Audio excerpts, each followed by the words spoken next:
Hello, everyone, and welcome to Charged. Charged is an exciting collection of multimedia resources for the African and international creative economy. It is curated and produced by HEVA, Africa's first dedicated creative economy finance, business support, and knowledge facility. We, the HEVA team, are thrilled to welcome you into a space where you will enjoy learning and engaging directly about the creative and cultural space. Charged will feature input from our wide community of creatives, business owners, investors, policymakers, and others. We are certain that you will pick up on something to help you along your creative business's journey, wherever you may be. This project is enabled by the Innovative Financing Initiative for Culture, IFIC, and we are grateful for the support of our sponsors, the EU Commission and the French Development Agency, AFD. The resources of Charged include audio and video interviews, short clips, articles, and more. We're super happy to welcome you to one today. Do let us know what you think on our social media channels using the hashtag Charged. We are at HEVA Fund on Facebook, Twitter, and Instagram. For now, sit back and enjoy. You just kind of tell us your name and what you do at Illume, and then maybe even give us a bit of the origin story of Illume. Okay, sure. All right, my name is Anne Mazimhaka, and I am the co-founder and creative director of Illume Creative Studio, which is a communications agency that is based in Kigali, Rwanda. And we're an agency as well as a creative studio. On the agency side, we create content, develop strategies, and market content for our clients. And on the studio side, we develop our own projects and events and things like that. So in terms of our origin story, Illume started almost 11 years ago now. All the co-founders of Illume, there are 5 of us, were working in very different fields in different countries. I have a legal background. I'm a lawyer, and I was working here for the UN. And our current CEO was working as the head of tourism marketing for Rwanda. And our other co-founders are working in marketing and photography, in design and biodiversity, very diverse fields that had nothing to do with communications, generally speaking.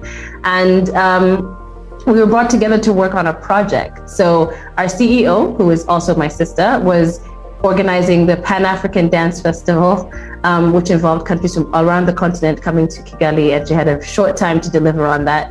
So she pulled in as many volunteers as she could. And we all volunteered to kind of help out with artist management, graphic design, social media management, photography. And as we were working on this together, we realized that we work really well together as a team, but also we have such complementary skills, and we should turn it into something. And that's when the discussions began, and those late nights organizing and planning, that's when it began. And then Illume was born. That's a really, really beautiful story. And especially this kind of realizing how profoundly aligned you are, and then kind of really deeply, intentionally working to come together and continue working together, Yes. Mm-hmm. Absolutely. Can you say what the kind of landscape for this kind of comms and creative work you do? What's the landscape for that in Rwanda? And from your POV in Rwanda, what do you think about the scope for this kind of work in the region in general? The landscape now is completely different than when we began, and I think that's one of the gifts that I am forever grateful for, is having been able to watch the growth of the creative industry in Rwanda. When we began in 2010, we were the first boutique agency. The only sort of agencies in this industry were big advertising agencies, and nobody really understood what we did. We wanted to do social media marketing for businesses. Nobody thought it was necessary. And we really wanted to push the development of quality content. And basically, our vision when we started was to change what the world sees when they Google Rwanda. We, at the time, would Google image Rwanda, and you would just see gorillas and images of the 1994 genocide. Right. And we knew there are so many more stories to be told. And all we wanted to do was create great content, and to also create opportunities for people to tell different kinds of stories. So when we began as an agency, sort of selling ourselves to people and pitching, nobody really understood the value of what we were talking about. And we had to, I think, get hired outside of the country first for people to realize that we sort of had this, could bring added value. And since then, so many agencies have popped up. The creative industry has grown at such a rapid rate. You have a whole new generation of young entrepreneurs, young creatives who actually consider being in the creative industry a proper career. At the time, as I told you, when we began, we were all in very different careers, and everybody thought it was a mistake to go into this industry, to just sort of because it wasn't viable. Right. And people didn't go to school necessarily to study anything creative, because you needed to, get serious. Even if you were creative, get serious and get a proper job. Yeah. But we've seen more and more people in the generation below us just purposely study advertising and communication and marketing, but also going out on a limb and starting businesses, even if they didn't study it. And I think it's a reflection of the openness in the country in terms of opportunity. People, this young generation now that are in their 20s, grew up in a place where anything was possible. And so they kind of reflect that now. So now you just see a burgeoning creative industry in this country, and it's also slowly starting to be supported as well by the rest of the country as well. So at the moment our landscape is quite diverse. We still have a long ways to go in terms of professionalization of creative businesses. There are a lot of people who have great ideas, they've started working, but there's still a long way to go in terms of how do you turn your passion into a proper business. So there's a long way to go in terms of that. And then we still have a ways to go also in terms of providing skills that were not provided in school, possibly. So there's a gap between skills that were provided in school and skills that are needed in the professional world. But in terms of the market, we see a better understanding of what the different creative sectors are, what different agencies have to offer. People can kind of understand a little bit more what communications is, what PR is versus marketing. Yeah. So the understanding is growing in the market, and the fearlessness is growing in the creative. So it's a kind of a nice moment to see. That sounds very beautiful, and in fact it's very much because Illume, I mean, is a word that kind of alludes to light, and so it's very much like you guys walked into the room and switched on the light, and then so many more people could see. So that's quite beautiful. You're welcome. Illume means. Pardon? You're the first. Nobody ever knows what Illume means. You're the first one to say that. Are you serious? Exactly. Yes, and that's exactly why we named ourselves Illume. Yes. Absolutely. Like it's so clear to me. I think one really interesting thing to ask, and you kind of alluded to it when you're talking about professionalizing the sector, is so like there's definitely a big difference between being able to execute something really beautifully, and being able to sell the fact that you execute it well, right? And so this is kind of what we're going to dive into in the course of this conversation, this idea of the business side of a creative business, because like there's talent is a dime a dozen. There's no lacking talent in Rwanda, there's no lacking talent in Africa, but then like the knowledge and the structures behind how you can do it as profitably as possible, in a way that's as fulfilling as possible to you, gives as much as possible to the audience, and still keeps you in a place where you can continue producing. That by itself is a whole other thing. And so how did you guys figure that out for yourselves at Illume? Like, how did you kind of build the structures that allowed you to be a creative business? It was very much trial and error. None of us started out with a business background, and so at the beginning it was just vibes. I love it. And we were just running around doing beautiful things and being very proud of ourselves. But we realized, of course, that as we started to grow, as we started to get more clients, that we realized that we would not be able to kind of handle this in the sort of ad hoc format that we had. Yeah. Because it was still the 5 founders doing all the work for the longest time. I think it was for the first 2 years. It took us 2 to 3 years to hire anybody else. Yes. And so for, I think, the first 2 years, it was just wonderfully, the reason I think it was so easy for us to just keep going without any sort of structure was everything was done on referral. Right. So we would get referrals. So we didn't even have to market that much or sell that much. And so we would just take things on, get them done, and move on.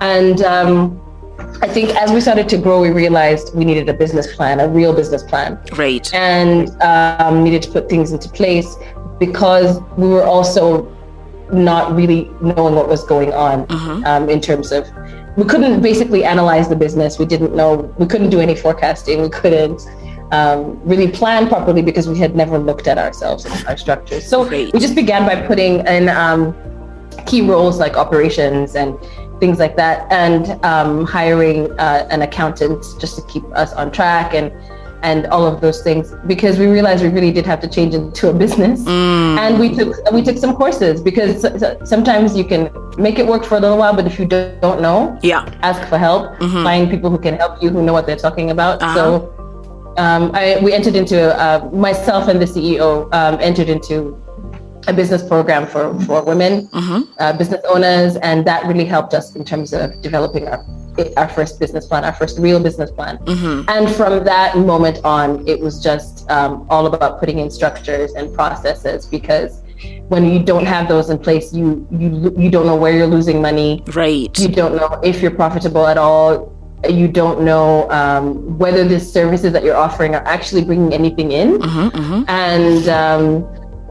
And you really don't know how to grow, basically. And at the time, we just needed to grow, because the demand was the market had changed and people were starting to demand more quality content and more digital marketing services. Right. So we had to kind of get ourselves on track to keep up with the demand, and also to make sure that we don't fold. Yes. Yeah. When you think about that course that you did, the one that was kind of like a starter pack business course for women entrepreneurs, are there still some things that you remember from that course that like you would never have known if you didn't learn them from that course, and how are you using them today? This sounds really, really simple, but at the time we were not making any plans based on the numbers. Right. We were just saying, okay, photography makes more money, so let's just do more of that. Right. In terms of just revenue. But we weren't looking at the numbers and analyzing, we weren't looking at our business by looking at the balance sheets and the income statements and the profit and loss. We weren't looking at those things at all. We didn't know what they were. Let me tell you the truth. So what has stuck with me the most from that course was thinking about my business from numbers. Right. Up. And developing services and products based on the numbers, and also based on trends, and based on, because there are a lot of people who love a lot of things, but what will they pay for? Right. Something like that. Like, what are people really willing to pay for? And and looking around at our then competition was coming up. So also looking around and doing proper competitive analysis, and really not relying on the fact that you're a cool brand anymore. I think that was a big thing for us. We relied on our brand. It was just a strong brand, I think, maybe because of the different individuals in the company, and because we worked on branding so hard at the beginning. Right. But then we were really like, now that there's competition coming, what sets us apart? And also, what does competition mean? What does it look like? And because competition just can't be an agency. You have to analyze the competition, see what services they offer. Yeah. How do you differ? What is your comparative advantage? So those are all the things that stuck with me from that course, is the accounting, of course, and finance, everything to do with that, but also the competitive analysis, and really learning our market. Maybe we can talk. Because the market in Rwanda changes because the market here changes so much and so rapidly, that really helped us keep up. Okay. Maybe we can talk a little bit about like the numbers, because one of the things that we hear a lot from creatives is this kind of deep unwillingness, and like you can understand it, especially because there's a lot of baggage in the ways that numbers are taught, the ways that numbers are prized above other kinds of learning, especially among creatives. So if you find that you're more artistically talented and you're not that great with math, with numbers, with business when you're learning it in school, there's a lot of stigma attached to that, and then you're told that if you're just quote unquote just an artist, then you're not as clever as the sciencey people, the math people. So like there's baggage in the stuff around the unwillingness to go near numbers after school. But then like for you guys who this was not a thing you'd had to deal with, in fact, like you are employed well, there were literally departments of people who are paid to look at numbers, and then now you come from there and now we have to deal with the numbers ourselves, right? So what was that journey like for you? It was scary for that exact reason. You don't have the experience, you don't know if you're doing this properly. We were scared of things like taxes, just scared of them just because you have to pay them, but then you're scared of getting them wrong. You're scared of getting things like that wrong, messing up somehow. It was very intimidating. Right. But taking the course, any course, really anything that sort of reading, first of all, like learning, doing the research yourself kind of helps break through that. Yeah. And taking the course really helped me because I started to see myself as a business person. Before I was, a creative director and I was the ideas person, but now I started to see myself as a business person, and I think I was also able to see that I can do it. I understand it. I don't like it. Yeah. So maybe what I should do next is find someone who loves this and can work with us on this. So I think because it is really hard it's really difficult to be open and free and creative. Yeah. And also be staring at the numbers all the time. Right. And it's very hard because then if you're just ruled by the numbers, then you kind of limit yourself creatively. But if you're just going with your creative ideas and not looking at the actual impact that it's having and not looking at the numbers, then you're not really running a business. Right. And so I think there are some people who are creative in the sense that they're artists, and this is really, really hard for them because first of all, putting a value to your work is very difficult. And that's one thing we really struggled with was pricing. Pricing was has always been an issue. And so I understand when somebody wants to stay in the creative side and doesn't want to think about it, but you need to have someone in your business who is doing that with you. You need to have somebody who's focused on that. But I think honestly, one of the best ways to get past the intimidation of it is just to learn about it or have someone great explain it to you. And you don't have to do this every day. You don't have to deal with the numbers every day. Yeah. But as anyone who owns a business needs to be able to understand what they're looking at. We saw a lot of our counterparts or in different industries rely on an outside accountant or someone and never look at the numbers, and that they were being robbed. Wow. They didn't know where money was going. If you ask them a question about any of the numbers, they wouldn't know because they trusted, the accountant. Yeah. So even if numbers are not your thing, if you decide to turn your creative pursuits into an enterprise, into a business, you have to have you need to be able to read the numbers and understand what you're looking at. You need to be able to read the financial reports and understand them. And you need to and for us, what was really important is you need to always be the one signing the checks, things like that. Or, just because you don't want to leave everything to someone else if it's your business. Absolutely. So we kind of worked on educating ourselves in terms of being able to understand everything. And we also separated our roles. So we have the creatives and we have the directors and And so us as the directors would made sure to keep informing ourselves and to keep taking courses, by the way, and to always keep learning. And That's amazing what you've said about like always keeping learning, and actually what you said about being robbed blind by accountants has actually reminded me of Rihanna's song "Bitch Better Have My Money," which was actually about her actual accountant who was actually robbing her. Was it really? Yeah, I didn't know that. It's a thing, I promise you. Oh wow! Yeah, it is. Yes. I remember learning when I was younger. I remember Oprah saying that she always writes her own checks. She always looks at the balance in the bank herself. And I was like, Oprah, who has everybody to do this for her? Yep. I mean, that was years ago, but I remember that stuck with me because I was just because you never know. Yep. If you don't pay attention to the details. Then, yeah. And actually, especially, I don't think it would be like an accountant you got yesterday who would start robbing you. It'll be somebody who knows that you have a habit of not looking at the numbers. Yes. Yeah. Exactly. Absolutely. Yeah. One of the things that's really interesting to know about creative businesses is how they identify what a good market opportunity is for them. So you guys, how do you know this is when to pick this job? Because there are also times that you have to turn down jobs, right? So how do you know this is a good job for us? This is a good time for us to take this job. This is the one where we're going to need to stretch ourselves a little bit because we need it for the money. These are the times we can afford to say no. So how does that work for you when you're kind of selecting what to do? I think it has changed over the years. When you start out, we took everything that came our way. Right. Everything, because you don't know if it's going to come again. We had that mentality for a long time. We don't know if anyone's going to keep hiring us. Yeah. It was like a weird imposter syndrome on a group level. So we weren't sure if people were going to keep hiring us, so we took everything.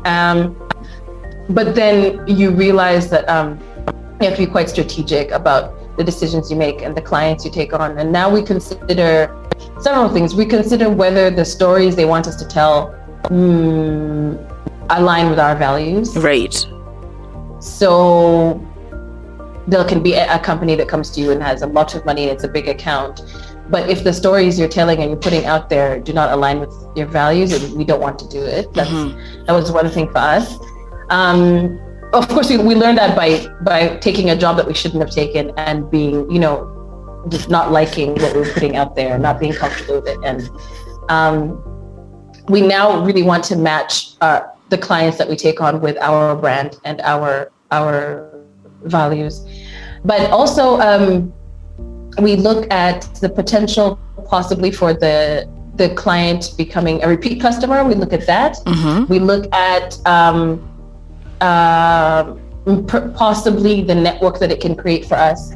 So sometimes it can be a job that we take with a brand that has a big name, but it's not a great budget at that time. But through that brand, we can get access to others. Yeah. And so that needs to be considered as well. It's like a strategic taking this one on because they'll refer you to a whole other network, and that has actually worked really well for us. And because even if they're not repeat customers themselves, they've referred us to other people. Yeah.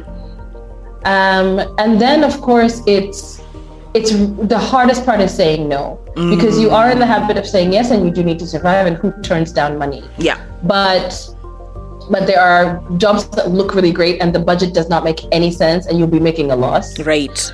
There are jobs where the way the contract is set up, it allows for scope creep, which means that like your what you had agreed on in the contract is kind of so loosely defined that they can keep adding and adding and adding deliverables, for example, and you can't change the budget.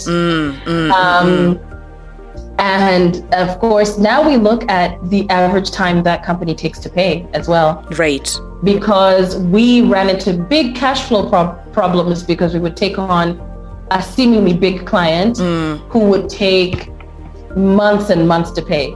So it would put us in a really bad position in terms of cash flow. The roster looked good.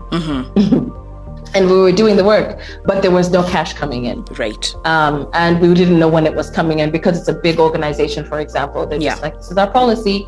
So we learned also to ask for financial policies from everybody while when people ask you to do a pitch, you also ask them things, and you also ask them for their financial policy so that you can plan. Right. So if we're at a place where we have 3 customers like that, and we don't have any other way of cash coming in, we do not take those on, or maybe you take one of those on, and others that will bring in the cash. Right. So it's a lot of that, and sometimes it's also potential. Like if it's a new business, and we see that we can make a lot of impact on that business, and that way they'll kind of be like a walking advertisement for us. That's another. Yeah, even if the budget's not big, for example, but we can do something to create a presence for them. Right. And yeah, yes. So those are what we took into consideration. You've said 2 really important things about client work. I've never heard the phrase scope creep, and I love it because it's so perfect. And it really captures that kind of element of exactly what the client will try to do. What are red flags for you that say, oh, this is scope creep language? What are the things that you just hear and you know this is going to be a problem? Let's see. If there's a clause in the contract that sort of says, and any other work. Woo! I see. The designer will do this, and this, and any other work. That can be anything. Right. And then they tell you, but it's a long-term contract, but still you need to know the scope needs to be tighter than that, unless they have you on retainer. Right. If you're on retainer, then yes, and any other work, of course. Yeah. Sure. That's the point of retainer. But if it's a limited contract, limited in terms of funds, and any other work, it doesn't work. And it's always like a big negotiation process, because we like to tie down deliverables. We have to have them very specific. Yes.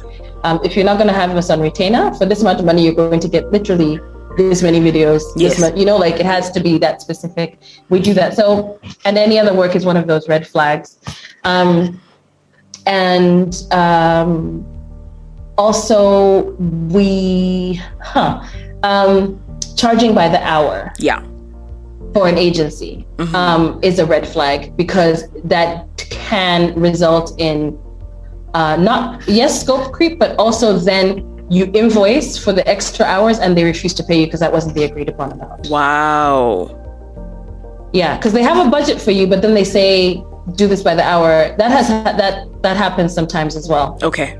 It's not every time, but it happens sometimes. So there has to be when you do that, when you charge by the hour as an agency, you have to have a clause in your contract that says any overtime work will be charged at this rate, and you will be invoiced at this, so that they sign for that. Right. Yes. That is wild. Yeah. And then, I mean, speaking about charges by the hour, you'd mentioned that you guys had struggled earlier with how you price, and then of course, definitely depending, because again, you've said that you're quite sensitive and flexible. Maybe flexible is a better word. You're quite flexible to the fact that different people have different kinds of budgets, are coming from different places. Again, also the kind of job is going to do different things for you. Maybe the kind of exposure that this thing is going to give you, and while exposure is almost a dirty word in creative circles for valid reasons, but this exposure can work for you. We like this client. Sometimes you can actually do a job just because you like the person, or because it comes and it's so deeply aligned with the values that you guys have that you wouldn't charge it the same thing that you'd charge like a full market thing for that same amount of time. And so when you're just kind of thinking about, for instance, what your prices will be, what are the things that have helped you not undercut yourselves, and also what are the things that keep you grounded so that you don't kind of go to the stratosphere with the rates that you're giving? Because definitely creatives struggle a lot with pricing, especially because once you've covered for all of your expenses and what have you, now everything after that is profit, and it's you who has to decide what that's going to look like for you. So what are the things that help you make those decisions? I think because the way we price is, because we've moved away from retainers generally in the industry over the last 10 years, and the clients are getting far more specific about return on investment and being very detailed about exactly what they paid for. Right. So I remember moving from retainers and going into, and the clients would ask you to detail what's in the retainer. And I remember we were such a young company. We actually put our direct costs in the invoice, and they started refusing to pay direct costs. So we hadn't learned basically how to factor in your overhead into the price of your services. Yeah. So there was a time we were really undercharging because they would say, this is too much for photography. And we couldn't say, but it's not just the photos, it's also the work and the overheads as well. Yeah. So learning how to work knowing very well what your fixed costs are, what your variable costs are, and learning how to work those in to the costing of your services is very, very key. And we went up and down with that one because it's never really easy. And also, we price per project. And again, because people have such different budgets. But right now, what we've learned how to do is this is the budget for the work. This is exactly what it's going to cost. Right. And then they say, no, we have this much. Right. And then we say, okay, so then we make sure that, okay, so you have this much, this is what we can do for that much. Yeah. The key is not to say, yes, okay, just this one time we'll do it for this little, because that person is never going to pay you full price after that. Especially when it's a mixed comms contract like ours, where there's photography, there's video, there's social media, there's everything. Yeah. If they can get that for the lower price, why would they come back and pay full price? That's true. So like you have to cut, like if they cut down the price, you cut down the deliverables. Exactly. And then they can see that. And then they're like, okay. Or if it's somebody you really, you're invested in and you think this can mean better business, you can say, I'm giving you a discount. Yeah. But you have to say it on the invoice as well. Yeah. Like first time customer discount. Something that indicates that you're not willing to do it for. It's just like when you barter anywhere else. If somebody gives you a price and you keep bartering and it gets lower and lower, you know that you can get it for that much. Yeah. So I think the key to that is we've really learned how to negotiate, and we keep telling people this is our quote, but let us know what you can do, and then we tailor the services to the amount that they have. I see. Yeah, and so that's kind of the piece that we've made with that. But still, sometimes you undersell. Sometimes you bid and you're trying to get it, so you try to lower your price. We lost a job once because we undervalued ourselves. Right. That's what they said. They said that means you don't really know what you're doing because you undervalued these services. Wow. And that was a lesson. Okay. That was a lesson because we were trying so hard to get it that we thought, let's make our prices lower. So that's not how you have to look at the market. Of course, look at the market. You don't, you look at the market, you have to see if your prices are really competitive. Yeah. You also don't want to get so high, make your prices so high that you're losing work completely because you're being undercut. Absolutely. And you also have to really, really demonstrate value. So I always encourage people to put as much detail in your quote as possible. This is how we're going to work with you. We're going to meet with you this many times. This is how we're going to meet with you weekly. We're going to do this. We're going, just kind of as much detail as possible so they can see everything they're getting, not just photos. Yeah. But the whole idea, this is how the photos will be delivered. This is this is where you can use them, things like that. So also showing value when you're pricing a service is key. Okay. Yeah. You've talked about what keeps you guys, the business side of your work sharp, and you spoke especially about learning and continuous learning, and so that makes me curious about how the creative side of your business is kept sharp as well, because of course the creative techniques, projects, sectors are always kind of learning and growing and expanding and evolving. So how do you guys keep that side of your business sharp? That's the one that's the hard one. Yeah. For me personally, because I haven't been keeping the creative side sharp on my end like I used to be able to do. I think we used to do that through travel. Right. A lot. Just moving around. Yep. Exploring, and you don't have to go far. It can be your own city, but just not being in the office.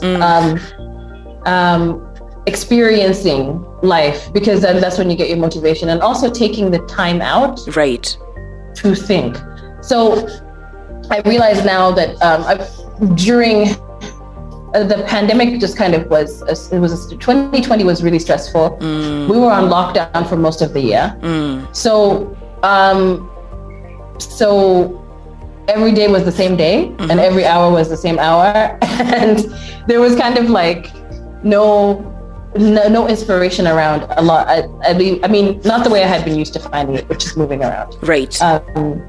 And so I've realized that I have to be like really intentional about finding inspiration and intentional about taking the time to daydream. There's just something about daydreaming that's really, really important. You just have to let yourself go. Oh, wow. And daydream. It's hard when you've just been like running a business and you've been stressed. And it's been hard for me getting back to that since 2020, because 2020 was just, we have to survive. Yeah. So it was just work. And then now I realize that I don't take that time anymore to just kind of lay there or sit there and daydream, to read books that are not necessarily business books, or but just to like lose yourself in fiction, possibly. Yeah. Also to walk around and look at things and absorb colors and look at what people are wearing, look at patterns that are out there, like looking at how people are talking. And also for us, it's also like, learning about campaigns around the world, like different creative campaigns that people are doing, and everything. So podcasts have been a really good one for me personally. Listening to other creative entrepreneurs, but also just listening to stories, listening to how different people tell stories, how storytelling has evolved so much with the internet and people's access to the internet and audio and everything. So yeah, for me, I think it's about looking around. It's about absorbing. It's about challenging yourself to learn a new skill. Sometimes I learned how to design. I learned how to be a graphic designer. Wow. In the most basic of ways, but it was something. My next one is photography. I can't be surrounded by such amazing photographers and not know how to take photos properly. But but also so there are things that I've lost along the way that I would like to get back again, like free writing and the things that make ideas pop into your head. And so I think allowing yourself to not be strategizing all the time, allowing yourself to dream and play and absorb, I think is key. Is very, very key to keeping the creative side of the business sharp. And then when it comes to the team, it's also my job to motivate them creatively as well, because they kind of mirror what we do. If we're stressed, they're stressed. So they mirror that. So we have to always remember to keep their creative juices flowing, give them different challenges that are not deliver this for the client, so we have Creative Friday. We have a Creative Friday every quarter, and people pitch ideas, and then they go off and they make those ideas. Whether it's a pitch for a podcast, or whether it's a pitch for a magazine or something, and they go off and they create it themselves just to keep everything going. Yes, that's amazing. That's amazing. And I mean, like, one of the things that you've mentioned just now has really deeply resonated with me about being able to keep a team motivated. And there a lot of people really, like, especially creatives who are starting out in business for themselves, really kind of crave the day that there'll be more than just me. There's probably going to be a lot of different people kind of carrying the load together, which is great. But also like managing a team of very different people who are, and especially because if they're creative people, then they tend to be very strong-willed as well, right? Comes with its own challenges. And I wanted to ask you what kind of insights and reflections you might have about keeping a good team together, focused and happy, because that's a difficult thing. It is very, very difficult, and you're most often not going to have all three of those things happening at the same time. But I think the key to that is listening, and providing opportunities, to get feedback from the team, because you can guess or you can be, trying different things to motivate them, but you need to know how they're feeling, and so there needs to kind of create a space for them to hang out with each other, for the team to be together, and without working, but then also create a way for them to come and talk to you if anything is wrong or if they're feeling anything in particular, but also to reach out to them on purpose. Right. So we've started doing check-ins. There's a company that one of our clients that told us that they do a happiness audit with their team. Wow. And I love that so much. I love that idea. And it's just checking in with your team to make sure that they're doing okay. What has brought you joy? What are you struggling with? And we realize that when we start asking them these questions, it takes them a while, but they do open up. Yeah. And you have to find the line. You have to be kind of empathetic, and it also helps you realize sometimes you can see things as an employer. You can see an employee doing something and you assume a lot. Yeah. Like, she's always late. And that means she doesn't care. That means she's being disrespectful, something. But you don't know what's going on in their lives. So I think you do have to take the time, not as an excuse, but just to take the time to possibly see what the challenges someone is facing is and how you can create an environment conducive to them being happier, more focused. Yeah. And when we did that, then we had people asking us if they could have more flexi hours because they have children at home, and yes, that, and then you create that policy because it works if they can deliver. And we also did personality tests with the whole team so we could understand each other better as well. Wow. And it was really great. We did personality tests, and it even teaches you how to talk to the others. So this person, when they're silent, they don't want to be bothered. So don't talk to them immediately, things like that. Yeah. So taking the time to see, and also to see your team as colleagues. I think there's a mistake that you make sometimes when you hire people that they're your staff. Yeah. Which they are technically, but when you, excuse me for one second. No problem. Sorry, I have a cold. I was coughing. Oh my goodness, I'm so sorry. That's okay. But yeah, so when I can't remember what I was saying. You were talking about colleagues versus staff. Yes, exactly. Treating your team members like colleagues or as fellow team members is really, really key, because it keeps the dialogue open. It keeps the flow open, and I think it just results in better work, and it results in more of a sense of ownership from the team members than, when there's a very clear vertical hierarchy. Right. Yeah. So it's a learning process managing people, and some people are not cut out. Sometimes you can own a business, but you're not cut out to manage. Yeah. And if you to manage people. And if you realize that it's good to kind of take yourself out of that and still be, the visionary and the founder, but you can hire people to actually do the people management part. Yes, yeah. So it's also self-analysis is great in that way too. Absolutely. Because it's okay to say, this is not really where I thrive. Okay. Have you've probably had to put like a bunch of systems in place to like make sure that your financial history is all good before you started looking for outside financing, and so what was that process like for you? What are the things that you had to say, okay, we absolutely need this, so we work on building this, and then we absolutely need this before then we feel like we can actually invite somebody from outside to come and have a look at our finances? I think one of the things that struck me the most, our attitude to financing was always kind of hesitant. We were always hesitant, just like with numbers. We didn't want debt, basically. We said we're going to stay debt free. Then you get to, and we didn't take out any loans or any grants, nothing, and for the first 10 years of Illume. But we did a company sort of audit in 2019. I was participated in the Stanford Seed program, which is a program that kind of takes you through basically an executive MBA, if you will. Right. And we had realized that we had taken the company as far as we could take it on our gut feelings and our whims and our vibes. Vibes. I mean, 10 years of vibes and managing on vibes it's success. Yeah. There's success there. That is success. Yeah.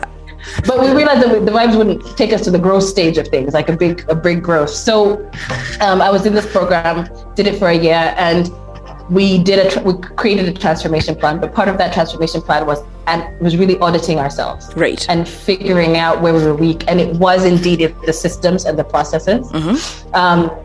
There was nothing that was really sticking, and we had a huge cash flow issue, lots of accounts receivables. So everything looked good on paper, but in reality, it wasn't really working. And we realized we really do need investment. How do we make ourselves investable? And that conversation started because we're always in spaces with other creatives and in the creative industry, and everybody's always complaining that banks don't take a chance on us. Right. Angel investors, when they look at us, it's like, really, what am I getting back? What am I really getting out of it? So we started talking to a lot of people who work with VLCs, or who work with investment and invest in small businesses, and just to see what does that mean when you say the creative industry is a risky industry to invest in. Right. What does that mean? What aren't we doing? Why are we risky?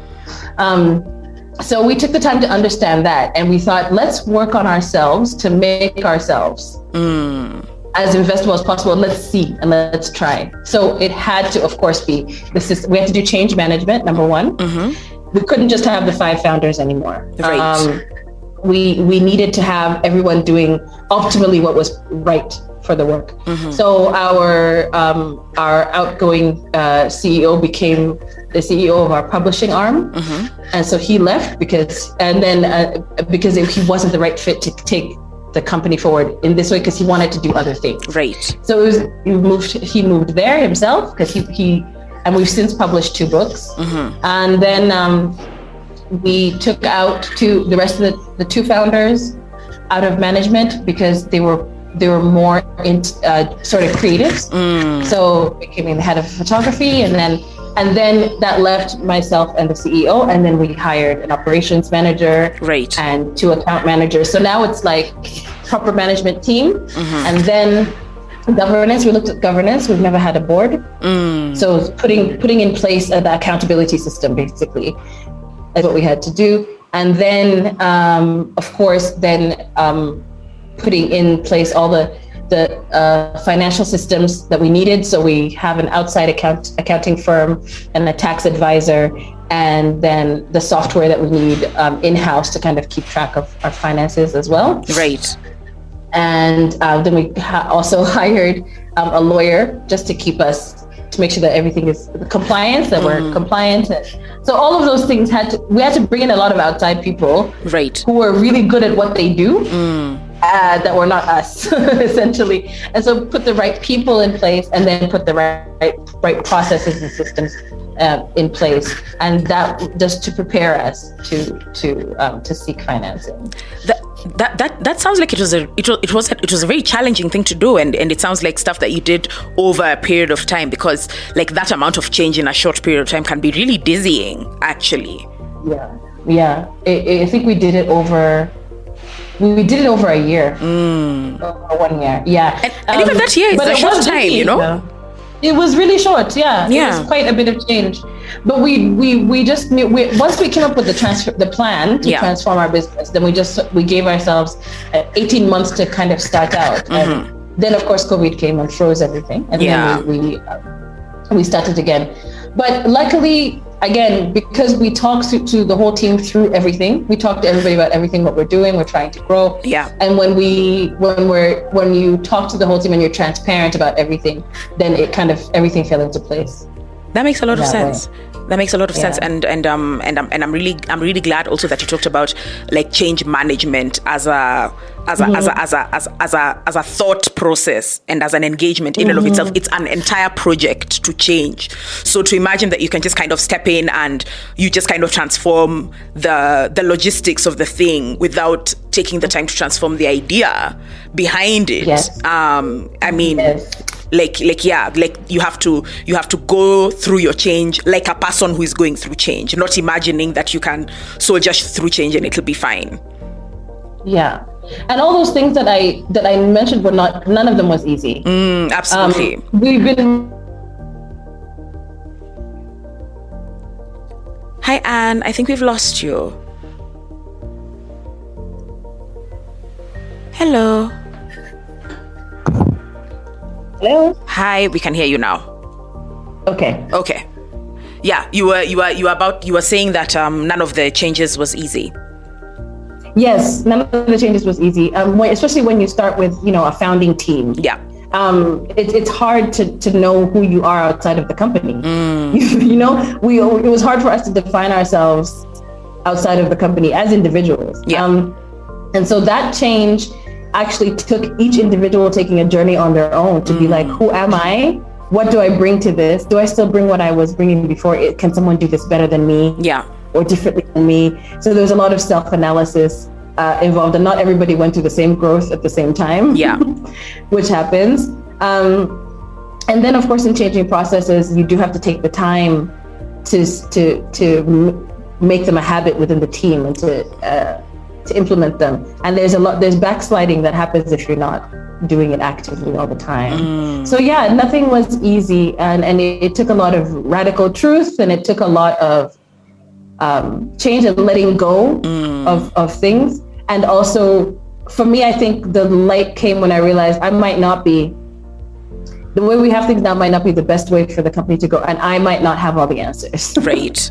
Because I'm also, I might not have all the answers. Maybe I can learn, and maybe bringing other people in can also help. So yeah, it's not easy, but sometimes it's necessary. Absolutely. Oh, and also the idea that we're supposed to have an exit strategy. Right. As the leadership of the business, we're supposed to be making it a standalone business that does not rely on us. That was I think the hardest lesson for us, because we're like, oh yes, that's success, is if we can exit and it keeps going. Yeah. Yeah. That's amazing. Yeah, and yeah, it does not sound like it was easy at all. No. Yeah. I guess maybe like there's two more questions we can ask right now, and the first one is about because you guys also do kind of event planning and public relations, but particularly with regard to events and with the changes that have come since 2020, when a whole bunch of event stuff had to go digital or like bust, right? And not all events can translate easily towards digital. So what have you learned about that kind of engagement with digital, even though your work was heavily digitalized already before? But what lessons did COVID teach Illume specifically with regard to engaging digitally on the event side and on places that are a little bit challenging to translate into the event space, into the digital space? I mean, yeah. Especially with the events we did, they're very hard to do digitally. There were some things like conferences that translated well, especially when they were done well, and organized well. And then when it comes to other things like a fashion week or things like that, those didn't really translate well. But it taught us that we have to be kind of less rigid about what we mean by done well, or whether we have to kind of break things apart and put them together again. So you get right back to the essence of the event. Right. So what was this about really? And then how are other ways that we can show this and reach people in the same way, evoke the same emotional response that is not with everyone being in the same room. And so it's challenging in that way.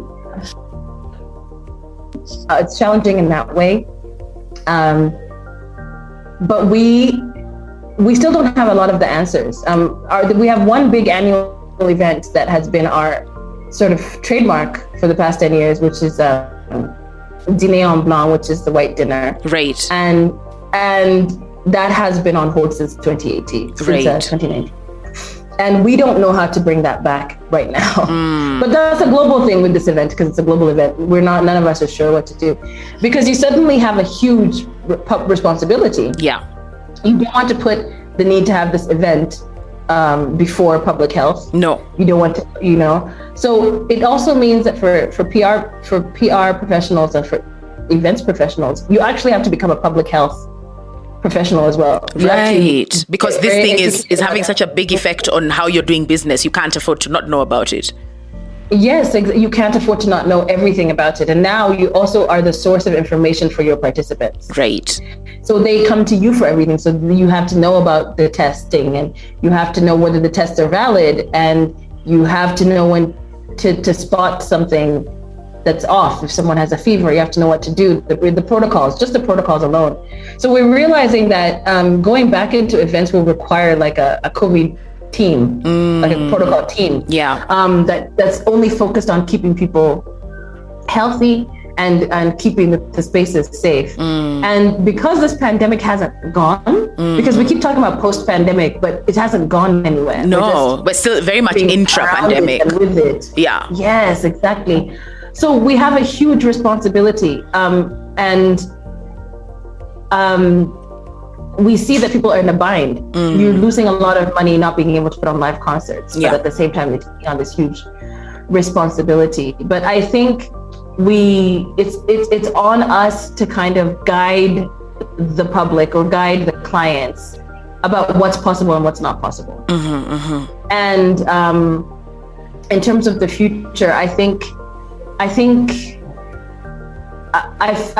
like events will be hybrid for a while because people have now learned that physical presence is not always necessary. I think we should encourage hybrid as much as possible, just because we have to keep our eye on the fact that this pandemic is still very much looming and very much present. And I think we can get more creative about how people engage with each other and how we program and present events. So I look forward to seeing what concerts and things. I mean, now people are back in concerts live like nothing has happened, and that slightly bothers me because I'm not sure if that's the best thing to do at the moment. It's a little scary, right? It's very scary to see everybody, particularly in the States, because here we were locked down while the States opened up, and they opened up and went back to normal. And I think there's a danger in going back to normal before we know that this thing is completely gone. I absolutely agree. At the moment, we have 10% of our population. Is it 10% of our population? Yeah, that's vaccinated now, and that's huge for the continent. But that's a lot of people that are not vaccinated. And we also know that when we do events, you're hiring people. So you hire like day workers, you hire drivers. These are the people that you're putting in danger every day if you're not. So there's a bigger responsibility, I think, now for companies like ours when we're producing an event, and I think it's imperative that we communicate that to our clients. As well, it's on us to communicate how things have to change to our clients. Absolutely agree 1000%. And thank you so much for kind of putting that very, very necessary health frame and that into focus, especially because sometimes people will think that you're being paranoid, and that there's many reasons for that. Like people want truly, and you can understand why people want to believe that the thing is going or on its way out. There's different ways that people want to engage with the whole COVID thing. There's also people who've lost people and they feel like maybe the universe has given me as much loss as I can stand. It would be too much if like the universe took more from me. So like for me, I've done my quota of COVID. You know what I mean? Like there's a lot of like irrational, definitely, but very, very valid, pushbacks against this idea of continually being intra-COVID. There's also fatigue. Like people are just tired, you know, and they just want the thing to be done. But then we are where we are, you know. We're absolutely where we are. But that fatigue is real, absolutely. Yeah, absolutely. And we're now on our final question, and this has been a wonderful, wonderful conversation. And the final question is like, for you guys, what is the future of Illume as you see it now? What are the things that are making you excited, curious, happy about kind of looking forward? Oh, the future of Illume, and this really, the past 2 years has really helped shed light on this, or illuminate this, if you will. It's more collaboration, collaborating across borders, and so I see us being able to carry out incredible projects all over the world, even though while still being based here, and being able to create more opportunities for creative entrepreneurs or freelancers or professionals from Rwanda, being able to create platforms that to develop platforms, that create more opportunities and exposure for them. And I also see us playing more of a role in our industry as, bringing in skills, helping professionalize the creative industry, and also working to basically, to help upskill people and to give them opportunities to find work beyond our borders. We're in a very small market, and so we know that the answer is out there and opportunity is out there.